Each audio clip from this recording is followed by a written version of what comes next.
My wife got matching tattoos with their affair partner and told me it was for a friend who died. Then I met the very alive friend at a party. Now my ex has a permanent reminder of their mistake. I found out my wife's memorial tattoo for her dead best friend was actually a matching couple's tattoo with the guy she'd been sleeping with for 8 months when I shook his very much alive hand at a barbecue. The tattoo is this delicate vine with forget-me-nots wrapping around her wrist. She got it last May and cried when she showed me, said her childhood friend had just died in a car accident and this was her favorite flower. I held her while she sobbed. I even paid the $300 for it because she was too upset to think about money. Fast forward to last weekend. My buddy throws this cookout and I'm manning the grill when my wife goes stiff next to me. This tall guy with a man bun walks up and she literally freezes. He sees her and his whole face changes. "Hey," he says and his voice is weird, "Careful." My wife's hand moves to her wrist, the one with the tattoo. "This is my gym friend," she says to me too fast. He extends his hand and that's when I see it. Same exact vine, same forget-me-nots, wrapping around his wrist in the identical spot. I just stood there holding the spatula while my brain tried to catch up. "Cool tattoo," I said, because what else do you say when your reality is crumbling? His face went white. "Thanks, I should go grab a drink." He practically ran. My wife excused herself to the bathroom and didn't come back for 20 minutes. When she did, her eyes were red and she said she felt sick. Could we leave? I drove home in silence while she stared out the window. At home I asked her directly, "Who is he really?" She tried to stick to the gym story, said he happened to get a similar tattoo. What a coincidence. Why was I being paranoid? But her hand kept covering her wrist and she wouldn't look at me. "Show me your phone," I said. "That's crazy. I'm not showing you my phone because you're having some weird jealous moment." I'd never asked before, never had reason to. We'd been together 9 years, married for 5. I trusted her completely. "If it's nothing, then show me." She refused, started crying, said I was being controlling and awful, turned it into me attacking her during her grief, said I was using her dead friend against her. That would have worked on me before, but something in her voice was off. The crying felt performative.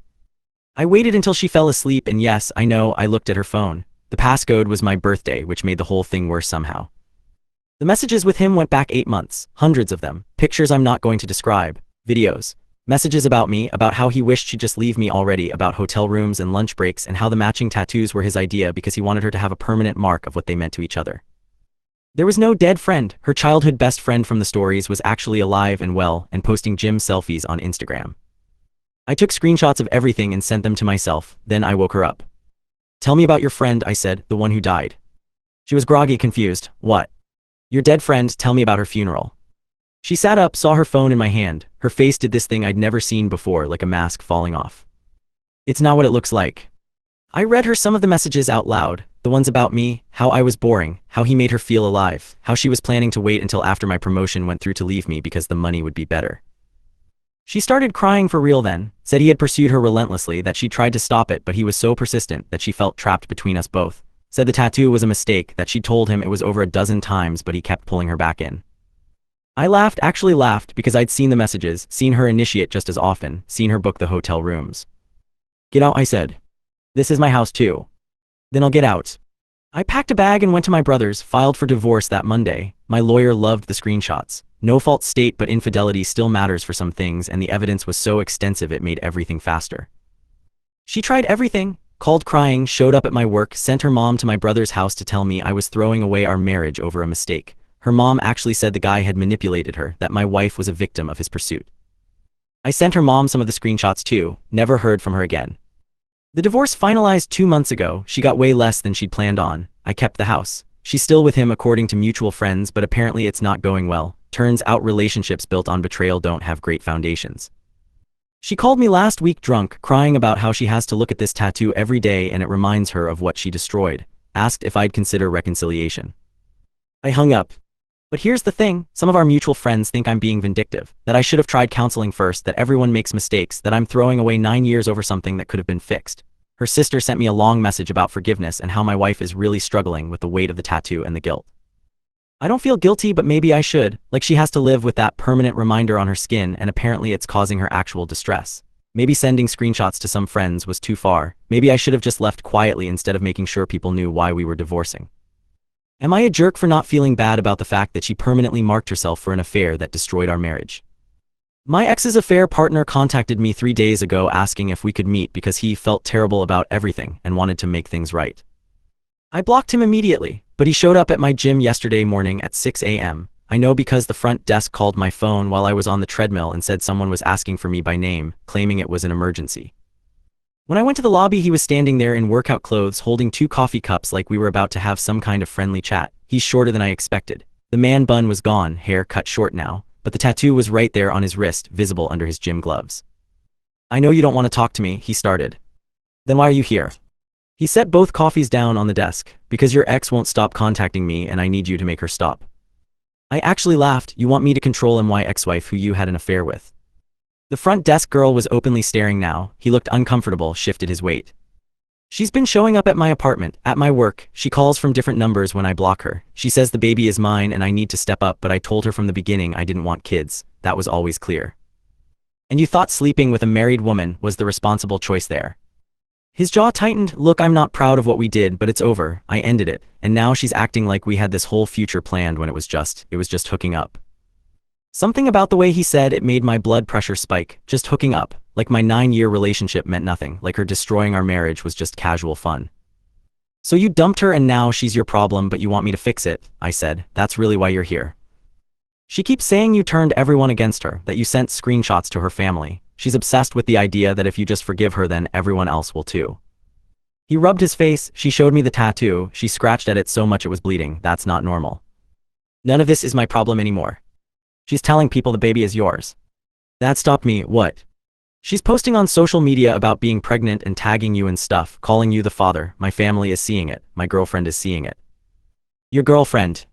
He had the decency to look ashamed. We started dating after I ended things with your ex. It's new but it's serious and your ex is trying to ruin it by claiming I abandoned her while pregnant with my kid. I pulled out my phone and checked social media for the first time in weeks. Sure enough, my ex had posted ultrasound photos with long captions about becoming parents and how some people had abandoned her in her most vulnerable time. She tagged my name. The comments were full of people I didn't know calling me a deadbeat. I'll have my lawyer send a cease and desist, I said. Beyond that, you created this mess, you deal with it. I walked away. He called after me, but I kept going, got back on the treadmill and ran until my legs burned. My lawyer was less calm when I forwarded her the posts. She said this crossed a line into defamation, that we needed to act fast before the narrative spread further. She drafted a letter demanding my ex remove the posts and stop making false claims about paternity within 24 hours. My ex responded by posting more pictures of us from our marriage with captions about how I'd changed and abandoned my responsibilities. She posted a photo of her tattoo with the leather cuff pulled back, the forget-me-nots on full display, with a caption about permanent mistakes and living with regret. The comments were brutal. Half the people felt sorry for her, the other half were calling her out for cheating. Someone found my original post somehow and linked it. Then people started recognizing the tattoo story. My phone didn't stop ringing, friends asking if the baby was mine, family asking what was happening. My boss even pulled me aside and asked if I needed time off to deal with personal matters. Then 2 days ago my ex's sister called, not her mother this time, her sister who'd sent me that message about forgiveness. You need to stop, she said. She's not okay, she's barely eating. She sits in her apartment scratching at that tattoo until it bleeds. She's having panic attacks. This pregnancy is high risk because of her stress levels. Tell her to take the posts down.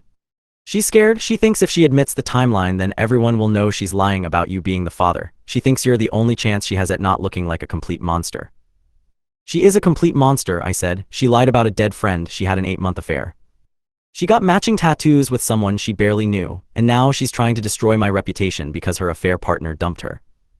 The affair partner is threatening legal action too, her sister said quietly. She showed up at his work and caused a scene. His girlfriend filed a police report. Good. You really hate her that much. I thought about it. I don't hate her, I nothing her, and that's worse for her than anything else I could do. Her sister was quiet for a long time. The baby isn't yours, the timeline doesn't work. She knows that, she's just desperate. Then she needs to admit it publicly and leave me alone. She can't. Her whole family already thinks you're the father because that's what she told everyone. If she admits she lied about that too, then she has nobody left. She did this to herself. Her sister hung up. Yesterday the posts finally came down, all of them. My ex's entire social media went dark. My lawyer said the cease and desist must have worked, or maybe the threat of legal action from the affair partner scared her enough. But this morning I got a message from a number I didn't recognize. I'm sorry for everything, you deserved better, I know that now, I'll leave you alone. I didn't respond, blocked the number, but I keep thinking about what her sister said. That I nothing her, that it's worse than hate. Maybe it is, maybe that makes me cruel, but I can't find it in myself to care about her spiral when she didn't care about destroying our marriage. Am I wrong for feeling nothing while she falls apart? My ex tried to get the affair partner fired yesterday by sending his HR department a 10-page letter claiming he sexually assaulted her during their affair, and that's why she's traumatized. I know because his HR contacted my lawyer. They're investigating and needed to verify details from the divorce, needed to see if my ex had ever made these claims before. My lawyer sent them everything, every text message where my ex initiated contact, every hotel receipt she booked, every message where she talked about how much she loved sneaking around. The affair partner called me last night at 2 in the morning. I almost didn't answer. She's trying to destroy my life, he said. His voice was hoarse like he'd been crying. I could lose everything, my job, my reputation, everything. Welcome to the club. I'm serious. HR put me on administrative leave pending investigation. My girlfriend left me because she can't handle the drama anymore. My parents won't talk to me because they think I assaulted someone. I should have felt bad for him, maybe a normal person would have, but all I could think was that he chose to sleep with a married woman and now he gets to deal with the fallout. What do you want from me? I asked. Tell them the truth, tell them she's lying. Your lawyer has proof, right? The messages. My lawyer already sent everything to your HR. It's not enough. They're saying maybe she felt coerced because I was her trainer at the gym, that there was a power dynamic. He laughed, but it sounded broken. I wasn't even her trainer, we just happened to work out at the same time. After we hung up, I couldn't sleep, kept thinking about how my ex was rewriting history again. First it was a dead friend to explain the tattoo. Then it was me being the father of her baby. Now it's sexual assault to explain why the affair ended badly. My brother came over this morning with coffee, took one look at me and said I looked like hell. She filed a complaint against him for assault, I said. My brother set the coffee down slowly. That's a serious accusation. It's a serious lie. She initiated everything. The messages prove it. But if she's willing to lie about that, what else is she willing to lie about? He looked at me carefully. Has she said anything about you, made any claims? I hadn't thought about that, but now that he mentioned it, the idea sat in my stomach like a rock. What if she started claiming I'd hurt her? What if she rewrote our entire marriage as abuse? My lawyer called an hour later, said we needed to talk in person. I drove to her office and she had this look on her face that made my chest tight. Your ex's attorney reached out, she said. They want to negotiate a settlement. For what? The divorce is final. Not for the divorce, for defamation. They're claiming you've been spreading false information about your ex that's damaged her reputation and caused her emotional distress. They're asking for $50,000. I stared at her. I sent screenshots to her family, screenshots of messages she sent. That's not defamation, that's evidence. They're arguing you distributed private communications with intent to harm. They're citing her current mental state, the pregnancy, the stress you've allegedly caused. This is insane. It gets worse. They're also claiming the affair partner is harassing her on your behalf, that you and he have coordinated to destroy her credibility. They're trying to paint you both as vindictive ex-partners ganging up on a vulnerable pregnant woman. I felt like I couldn't breathe. None of that is true. I haven't talked to him except when he called me last night. I didn't coordinate anything. I know, and we have evidence to prove it, but this is her strategy now. She can't win on facts, so she's trying to win on sympathy. Pregnant, alone, harassed by two men who want revenge. My lawyer said we'd fight it, that we had mountains of evidence proving every claim was false, but it would take time and money and energy I wasn't sure I had anymore. I drove to my mom's house after. She took one look at me and pulled me into a hug. I haven't cried since this whole thing started, but I almost did then. She's not going to stop, I said. No matter what I do, she's going to keep lying and twisting things until someone believes her. My mom made tea and we sat at her kitchen table. She told me about my dad, about how when they divorced he tried to turn everyone against her. How he'd lied about her to their friends, their church, anyone who would listen. How she'd wanted to fight back, but her lawyer had advised her to stay quiet and let the truth come out. Did it work? I asked. Eventually, but it took years and some people still believe his version. She squeezed my hand. The difference is you have proof. You have messages, emails, evidence. She just has stories. But stories are powerful. Stories can ruin lives even when they're not true. The affair partner texted me this afternoon. Said his HR investigation concluded that there was no evidence of assault, that the messages clearly showed mutual participation. He's getting his job back. But his girlfriend isn't coming back, and his family still looks at him differently. The tattoo was supposed to be forever, his text said. Turns out forever is just however long it takes for everything to fall apart. I looked at my own wrist again, clean, unmarked, no permanent reminder of the worst time in my life. My ex has to see those forget-me-nots every single day. And now apparently she's telling people they're a reminder of her trauma, not her affair. She's even posted photos online with captions about surviving assault and reclaiming her body. People who don't know the truth send her supportive messages, tell her she's brave, tell her she's a survivor. And I'm sitting here with a lawyer drafting a response to a defamation settlement demand, trying to prove that telling the truth isn't harassment. My brother thinks I should just pay them, says $50,000 is worth making this go away, but my lawyer says paying would be admitting guilt, would validate her claims that I've been harassing her. You fight this, my lawyer said, you fight it with everything because if you don't, she wins, and then she does this to someone else. Tonight I went through my bank statements, calculated how much I've spent on lawyers since this started. It's more than $50,000 already, more than the settlement they're asking for. But it's not about the money anymore. It's about the fact that she destroyed our marriage, lied about everything, tried to ruin multiple lives, and now wants me to pay her for the privilege of defending myself. The affair partner sent another text. I'm getting the tattoo removed next month. First session is $800, worth every penny to not see it anymore. I didn't respond, just turned off my phone and sat in the dark.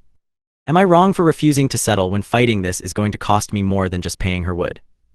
My ex showed up at my workplace again yesterday, but this time she brought her mother and they cornered me in the parking lot after my shift ended. I saw them standing by my car when I walked out. My ex had her arms crossed and her mother was holding what looked like a folder. The leather cuff was gone from my ex's wrist. I could see the tattoo clearly, the forget-me-nots looking faded and slightly distorted like she'd been picking at them. We need to talk, her mother said before I could get my keys out. No, we don't. Anything you need to say goes through my lawyer. My ex stepped forward. I'm 8 months pregnant and I have nobody. My family won't help me because of what you did. I can't afford the medical bills. I need help. That's not my problem. The baby could be yours. I stopped, turned to look at her fully. We both know that's not true. The timeline doesn't work. You were already pregnant when we divorced. Her mother opened the folder, pulled out what looked like medical documents. The due date was adjusted. It's possible the conception date falls within your marriage. Then get a paternity test. I can't afford one until after the baby is born, and I need help now, with rent, with medical bills, with basic expenses. My ex's voice cracked. I made mistakes, but this baby didn't, and if there's even a chance it's yours, don't you have a responsibility to help? No. Her mother's face hardened. We can take this to family court, force a paternity test. Make this public and ugly, or you can do the right thing and help support her through this pregnancy. Family court will order a test after the baby is born, and when it proves I'm not the father, you'll owe me for every penny I spent on lawyers fighting this. I unlocked my car. Leave me alone. My ex grabbed my arm, her nails dug in. You destroyed my life. You sent those screenshots to everyone. You turned my own mother against me for months. The least you can do is help me now. I pulled away hard enough that she stumbled. You destroyed your own life when you had an 8-month affair and lied about everything. Her mother got between us. If you don't help voluntarily, we'll file for emergency temporary support. We have a lawyer who says there's precedent when paternity is uncertain. I got in my car and locked the doors. They stood there watching as I drove away. My hands were shaking so badly I had to pull over 2 blocks away. Called my lawyer immediately, told her everything. She was quiet for a long moment. They're bluffing, she said. No judge will order temporary support without a paternity test, especially when the timeline clearly indicates you're not the father. But they can file the motion, and you'll have to respond. More legal fees, more time wasted. How is this not harassment? It is, but family court moves slowly. By the time we get a hearing scheduled, she'll probably have given birth and we can demand an immediate paternity test. That night I couldn't sleep, kept thinking about that folder, those medical documents. What if she'd somehow faked the dates? What if there was some way the baby actually could be mine? But the math didn't work. We hadn't slept together in the last 4 months of our marriage. She'd already been showing when she moved out. The affair partner had even confirmed she was pregnant when he ended things with her. My brother came over this morning with coffee, said our mom had gotten a call from my ex's mother last night, 3 hours of crying and begging, asking our mom to convince me to help. What did mom say? I asked. Told her to leave you alone, that you didn't owe her daughter anything, that if the baby was yours, the test would prove it and you'd step up, but until then she needed to stop harassing our family. Good. But here's the thing, my brother set his coffee down. Mom ran into someone from her church who knows your ex's family. Apparently your ex hasn't been going to any prenatal appointments, hasn't been taking care of herself, is basically in crisis mode. Still not my problem. I know, but if something happens to that baby and people think you refuse to help, even if it's not yours, the optics are bad. I stared at him. So I'm supposed to pay for another man's baby because my ex is a manipulative liar and people might judge me. I'm not saying what you should do, I'm saying what could happen. The affair partner sent me a message this afternoon. His first tattoo removal session is scheduled for next week. He sent a photo of his wrist. The forget-me-nots looked faded compared to when I'd first seen them, like he'd been in the sun too much or scrubbing at them. Can't wait to burn this mistake off my skin, his message said. How's your ex handling hers? I didn't respond, didn't tell him about the parking lot confrontation or the pregnancy claims or any of it. We're not friends, we're not allies, we're just 2 people whose lives got destroyed by the same person. My lawyer called this evening, said my ex's attorney had filed the motion for temporary support. The hearing is in 3 weeks. We'll need to provide evidence that I'm not the father, which means bringing the divorce records, the timeline documentation, everything that proves she was already pregnant when we separated. What if the judge orders support anyway? I asked. Then we appeal, but it won't come to that. The evidence is too clear. She paused. Although I should warn you, family court judges sometimes err on the side of supporting the pregnant party, especially this late in pregnancy. Worst case scenario, you pay support for a few weeks until the baby is born and tested. That sets a precedent that her manipulation works. I know, but sometimes you have to lose a small battle to win the war. After we hung up, I sat on my couch staring at my wrists. Clean, unmarked. No permanent reminder of any of this except the memories and the legal bills and the constant stress of waiting for her next move. My ex has those forget-me-nots staring at her every single day. The affair partner is paying thousands to have his burned off. And I'm sitting here wondering if the lack of a physical scar somehow makes this worse because there's no visible proof of what she did to me. My mom called tonight, said she'd been thinking about the baby situation, about what happens if I refuse support and something goes wrong. You'd never forgive yourself, she said, even if the baby isn't yours, even if she's lying about everything else. If something happened and you'd refuse to help, you'd carry that guilt. She's trying to manipulate me using a baby that isn't mine. I know, and it's despicable, but you're not her. You're better than this, better than letting a baby potentially suffer because of your ex's choices. I don't know what to do. Every option feels like letting her win in some way. The paternity test results came back yesterday, and I've never felt vindication hit so hard in my life. Not the father, 0% match. The lab report was 3 pages of technical language that all boiled down to the same thing. My ex lied about everything, just like I knew she did, and now there's legal documentation proving it. My lawyer filed the results with family court within an hour. The judge dismissed the temporary support motion immediately and ordered my ex to pay my legal fees for defending against a frivolous claim, $8,000. She has 30 days to pay or they'll garnish her wages. But that's not even the best part. The affair partner's lawyer subpoenaed the paternity results for his case. Turns out when my ex claimed he'd assaulted her and that's why she was traumatized, she also told his HR department and several of his clients that the pregnancy was evidence of the assault, that he'd gotten her pregnant through coercion. The paternity test proves he's the father, which means her entire assault narrative falls apart because she can't claim he forced her into anything while simultaneously fighting me for child support by saying the baby might be mine. The timeline contradictions are documented in legal filings now. His lawyer sent my lawyer a thank you email, said the paternity results were the final piece of evidence they needed to prove my ex had been lying about everything. His gym decided not to terminate his contract after all. His former girlfriend even reached out to him to apologize for leaving when things got messy. My ex's attorney withdrew from her case last week, just sent a 1-sentence email saying they could no longer represent her due to ethical concerns. I asked my lawyer what that meant. It means your ex probably lied to her own attorney about the paternity, she said. Told them you were the father, built a whole case around it, and when the test came back negative it proved she'd been dishonest with them. Attorneys can't knowingly present false claims to the court. So now my ex is 8.5 months pregnant, alone, owing me $8,000, facing potential perjury charges for lying in court filings, and stuck with a tattoo she can't afford to remove. My brother saw her at the grocery store last week, said she looked exhausted, was wearing a long-sleeve shirt in the heat again, had her hand over her wrist the entire time like she was trying to hide it even though the sleeve already covered it. She saw him and turned her cart around to avoid him completely. She looked broken, he told me, like actually defeated. I don't feel bad about it, maybe I should but I don't. She made every single choice that led her here. Nobody forced her to have an affair. Nobody forced her to lie about a dead friend. Nobody forced her to get a permanent tattoo with someone she barely knew, and nobody forced her to lie to the courts about paternity. The affair partner sent me a photo 2 days ago, his wrist after the first removal session. The forget-me-nots were burned down to raw red skin, blistered and painful looking. He said it hurt worse than getting the tattoo did, said he's got 4 more sessions scheduled over the next 6 months and each one costs $800. Worth every second of pain to erase her from my skin, he wrote. I asked him what he was going to do about the baby. He said his lawyer was drawing up a custody agreement that would protect his parental rights while minimizing his contact with my ex. That he'd pay child support but wanted nothing to do with her beyond coordinating for the kid. That baby deserves better than having us as parents, he said. 2 people who made the worst decisions of our lives and now a kid has to grow up with that history. He's not wrong, but that's his problem now, not mine. I'm out, completely and finally out. My ex's mother called my mom last week, not to ask for money or help this time, to apologize, said she hadn't realized how much her daughter had lied about everything until the paternity results came out, said she felt like she didn't even know her own child anymore.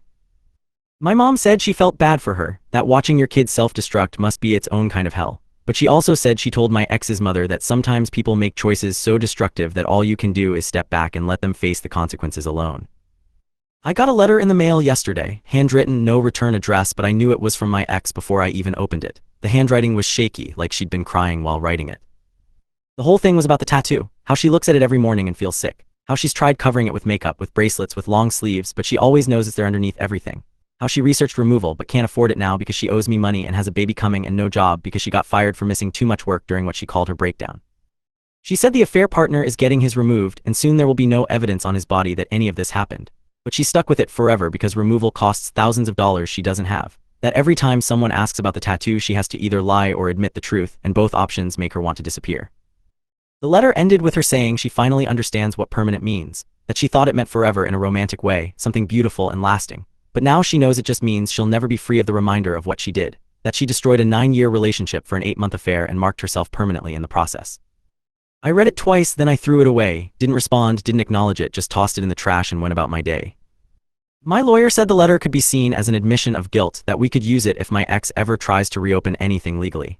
But I don't think she will. I think she's finally broken enough to actually leave me alone for good. I started dating someone new last month. Met her through a friend at a barbecue, which is ironic considering that's where this whole nightmare started when I saw the matching tattoos. Told her the whole story on our third date because I didn't want any secrets or surprises down the line. She listened to everything and then said, "So your ex permanently tattooed evidence of her affair on her body and now you're free and she's stuck with it forever. That's almost poetic." It is poetic in a dark, brutal kind of way. Last week I ran into someone who knew both me and my ex from years ago, asked how we were doing, if we were still together. I told them we divorced and they seemed genuinely shocked. "But you two seemed so solid," they said, "like really happy together." I almost showed them everything. The photos of the tattoo, the court documents, the paternity test results, but I didn't, because I don't need to convince anyone anymore. The truth is documented in court records and legal filings and DNA tests. Anyone who wants to know what really happened can find out if they care enough to ask. And my ex has to walk around with forget-me-nots wrapped around her wrist for the rest of her life, explaining to new people why she has a memorial tattoo for someone who never died, or why she has matching couple tattoos with someone who wants nothing to do with her anymore. I'm sleeping through the night now, started going back to the gym, spending time with friends, actually enjoying my life instead of just surviving it day by day. My house feels like mine again instead of like a space haunted by her memory. The affair partner texted me this morning, 3 more sessions until this thing is gone, can't wait to forget any of this ever happened. But that's the difference between us and her, we get to forget eventually. His tattoo will fade into scar tissue and then disappear completely. The memories will fade from both our minds over time. Someday this will just be a bad chapter we lived through and moved past. She gets to remember every single day for the rest of her life, every morning when she gets dressed, every time she reaches for something. Every time someone asks about the flowers on her wrist, every single day until she saves up enough money to burn it off her skin, which based on her current situation might be never. That's the real consequence, not the legal fees or the lost relationships or even the baby she's having with someone who doesn't want to be with her. It's the permanent physical reminder that she can't escape or deny or rewrite into a more flattering story. I'm finally free and she never will be.